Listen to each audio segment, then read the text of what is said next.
ಕರ್ನಾಟಕದ ಒಂದು ಪುಟ್ಟ ಹಳ್ಳಿಯಲ್ಲಿ ಪ್ರತಿ ವರ್ಷ ಒಂದು ಆಶ್ಚರ್ಯಕರವಾದ ಭವಿಷ್ಯವಾಣಿ ಹೇಳ್ತಾರೆ. ಅದು ಕೇವಲ ಒಂದೇ ಒಂದು ವಾಕ್ಯ. ಆದ್ರೆ ಆ ಒಂದೇ ವಾಕ್ಯ ಇಡೀ ವರ್ಷದ ಭವಿಷ್ಯವನ್ನೇ ನಿರ್ಧರಿಸುತ್ತೆ ಅಂತ ಸಾವಿರಾರು ಜನರ ಅಚಲವಾದ ನಂಬಿಕೆ. ಹಾಗಿದ್ರೆ ಏನಿದು ಕಾರಣಿಕ?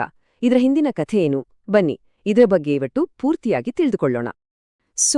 ಈ ವರ್ಷ ಅವರು ಹೇಳಿದ ಆ ಭವಿಷ್ಯವಾಣಿ ಏನು ಗೊತ್ತಾ? ಮುತ್ತು ಉತ್ಪತ್ತಿ ಆಯ್ತು, ಶಿಶುವಿಗೆ ಹಾಲೇರಿ ತಲೆ ಪರಾಕ್. ಕೇಳೋಕೆ ಸಿಂಪಲ್ ಅನ್ಸಿದ್ರು ಇದ್ರ ಅರ್ಥ ಇದೆಯಲ್ಲ, ಅದು ತುಂಬಾ ಆಳವಾದದ್ದು. ಇಡೀ ಸಮುದಾಯಕ್ಕೆ ಈ ಮಾತುಗಳು ಒಂದು ದೊಡ್ಡ ಭರವಸೆಯ ಬೆಳಕಿನ ಹಾಗೆ. ಹಾಗಿದ್ರೆ ಈ ದೈವಿಕ ಸಂದೇಶದ ಅಸಲಿ ಅರ್ಥವಾದ್ರೂ ಏನು? ಇದು ನಮ್ಮ ನಾಡಿನ ಕೃಷಿ, ಜನರ ಜೀವನ ಮತ್ತು ಸಮೃದ್ಧಿಯ ಬಗ್ಗೆ ಏನ್ ಹೇಳುತ್ತೆ? ಈ ಪ್ರಶ್ನೆಗಳಿಗೆ ಉತ್ತರ ಬನ್ನಿ ಈಗ ಹುಡುಕೋಣ.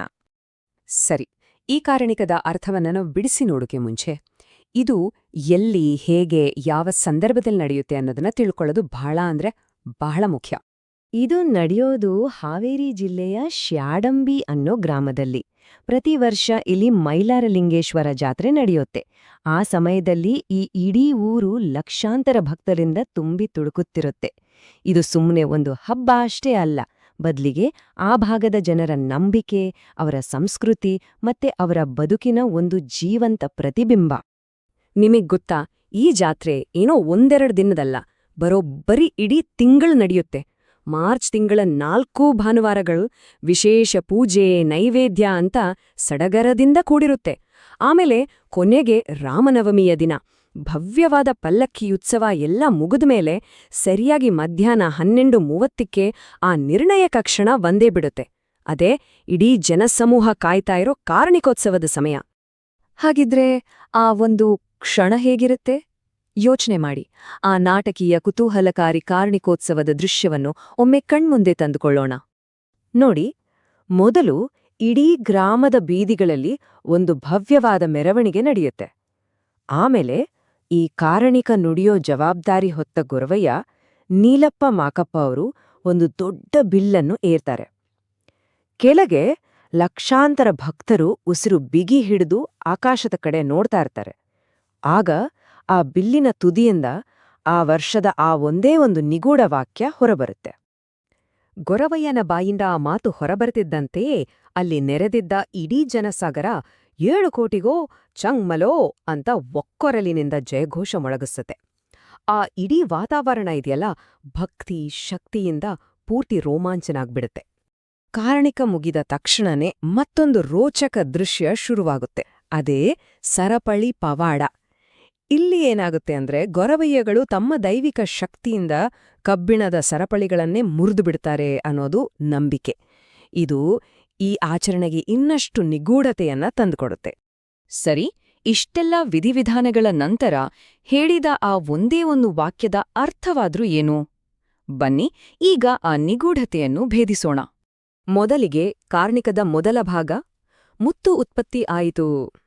ಇಲ್ಲಿ ಮುತ್ತು ಅಂದ್ರೆ ನಾವಂದ್ಕೊಂಡ ಹಾಗೆ ಸಮುದ್ರದಲ್ಲಿ ಸಿಗೋ ಮುತ್ತಲ್ಲ, ಬದಲಿಗೆ ಇದು ಉತ್ತಮ ಮಳೆ ಬೆಳೆಯ ಸಂಕೇತ. ಮುತ್ತಿನಂತ ಬೆಳೆ ಈ ವರ್ಷ ರೈತರ ಕೈ ಸೇರಲಿದೆ, ನಾಡು ಸುಭಿಕ್ಷವಾಗಿರಲಿದೆ ಅನ್ನೋದೇ ಇದರ ಒಳಾರ್ಥ. ಇನ್ನು ಎರಡನೇ ಭಾಗಕ್ಕೆ ಬರೋಣ. ಶಿಶುವಿಗೆ ಹಾಲೇರಿಯ ತಲೆ ಪರಾಗ್. ನೋಡಿ, ತಾಯಿಯ ಹಾಲು ಕುಡಿದ ಮಗು ಎಷ್ಟು ಸಂತೃಪ್ತವಾಗಿ ಆರೋಗ್ಯವಾಗಿರುತ್ತೋ ಅಲ್ವಾ? ಹಾಗೇನೆ ನಾಡಿನ ಪ್ರತಿಯೊಬ್ಬ ಪ್ರಜೆಯೂ ಸಂತೋಷ, ಸಮೃದ್ಧಿ ಮತ್ತೆ ನೆಮ್ಮದಿಯಿಂದ ಇರ್ತಾರೆ ಅನ್ನೋದರ ಸೂಚನೆಯಿದು. ಹಾಗಾಗಿ ಈ 2 ವಾಕ್ಯಗಳನ್ನು ಒಟ್ಟಿಗೆ ಸೇರಿಸಿ ನೋಡಿದಾಗ ಈ ವರ್ಷದ ಭವಿಷ್ಯವಾಣಿ ತುಂಬಾ ಪಾಸಿಟಿವ್ ಆಗಿದೆ, ತುಂಬಾ ಆಶಾದಾಯಕವಾಗಿದೆ. ಸಮೃದ್ಧ ಮಳೆ, ಒಳ್ಳೆ ಬೆಳೆ ಮತ್ತು ನಾಡಿನಾದ್ಯಂತ ಜನರಲ್ಲಿ ಸಂತೋಷ, ನೆಮ್ಮದಿ ನೆಲೆಸಲಿದೆ ಅನ್ನೋದೇ ಇದರ ಸ್ಪಷ್ಟವಾದ ತಾತ್ಪರ್ಯ.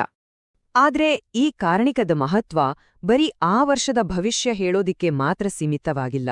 ಇದರ ಸಾಂಸ್ಕೃತಿಕ, ಸಾಮಾಜಿಕ ಆಯಾಮಗಳಿದೆಯಲ್ಲ, ಅದಿನ್ನೂ ದೊಡ್ಡದು. ಒಂದು ಉದಾಹರಣೆ ಕೊಡ್ತೀನಿ, ಕೇಳಿ. ಈ ಶ್ಯಾಡಂಬಿ ಕಾರಣಿಕ ನಡೆಯೋಕೆ 1 ತಿಂಗಳ ಮೊದಲು ವಿಜಯನಗರ ಜಿಲ್ಲೆಯ ಮೈಲಾರದಲ್ಲೂ ಇದೇ ತರಹ ಕಾರಣಿಕ ಹೇಳ್ತಾರೆ. ಈ ವರ್ಷ ಅಲ್ಲಿ ಸಂಪಾಯಿತಲೆ ಪರಾಕ್ ಅಂತ ಹೇಳಿದ್ರು. ಇದರರ್ಥ ಎಲ್ಲವೂ ಸಂಪೂರ್ಣವಾಗಿದೆ, ಸಮೃದ್ಧಿಯಾಗಿದೆ ಅಂತ. ಇದರಿಂದ ಏನ್ ಗೊತ್ತಾಡುತ್ತೆ ಅಂದ್ರೆ, ಈ ನಂಬಿಕೆ ಕೇವಲ ಒಂದೇ ಒಂದು ಊರಿಗೆ ಸೀಮಿತವಾಗಿಲ್ಲ, ಬದಲಿಗೆ ಒಂದು ದೊಡ್ಡ ಪ್ರದೇಶದ ಸಾಂಸ್ಕೃತಿಕ ಬದುಕಿನ ಭಾಗವಾಗಿದೆ.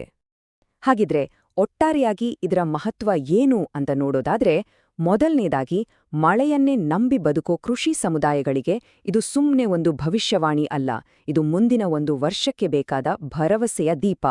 ಒಳ್ಳೆ ಬೆಳೆ ಬರುತ್ತೆ ಅನ್ನೋ ಮುನ್ಸೂಚನೆ ಸಿಕ್ಕಾಗ ಅವರಲ್ಲಿ ಒಂದು ಮಾನಸಿಕ ಧೈರ್ಯ, ಒಂದು ಸ್ಥೈರ್ಯ ಬರುತ್ತೆ. ಇನ್ನು ಎರಡನೇದಾಗಿ, ಇದು ಲಕ್ಷಾಂತರ ಜನರನ್ನ ಒಂದುಗೂಡಿಸುತ್ತೆ. ಅವರ ನಂಬಿಕೆಗಳನ್ನ ಮತ್ತೆ ಗಟ್ಟಿ ಮಾಡುವ ಒಂದು ದೊಡ್ಡ ಸಾಂಸ್ಕೃತಿಕ ವೇದಿಕೆ ಇದು. ಅಷ್ಟೇ ಅಲ್ಲ, ಇದು ತಲೆಮಾರುಗಳಿಂದ ನಡೆದುಕೊಂಡ್ಬಂದಿರೋ ಒಂದು ಜೀವಂತ ಸಂಪ್ರದಾಯ. ಕೊನೆಯದಾಗಿ ಒಂದು ಯೋಚನೆ ಮಾಡಬೇಕಾದ ಪ್ರಶ್ನೆ. ವಿಜ್ಞಾನ, ತಂತ್ರಜ್ಞಾನ ಇಷ್ಟೆಲ್ಲ ಮುಂದುವರೆದಿರುವ ಇವತ್ತಿನ ಡಿಜಿಟಲ್ ಜಗತ್ತಿನಲ್ಲಿ ನಂಬಿಕೆ ಮತ್ತು ಮುನ್ಸೂಚನೆಗಳ ನಡುವೆ ಇರುವ ಇಂತಹ ಪ್ರಾಚೀನ ಸಂಪ್ರದಾಯಗಳ ಸ್ಥಾನಮಾನವಾದ್ರೂ ಏನು? ಇದು ನಮ್ಮ ಪರಂಪರೆ ಮತ್ತು ಆಧುನಿಕತೆಯ ನಡುವಿನ ಸಂಬಂಧದ ಬಗ್ಗೆ ನಮ್ಮನ್ನೆಲ್ಲ ಯೋಚಿಸುವಂತೆ ಮಾಡುತ್ತೆ ಅಲ್ವಾ?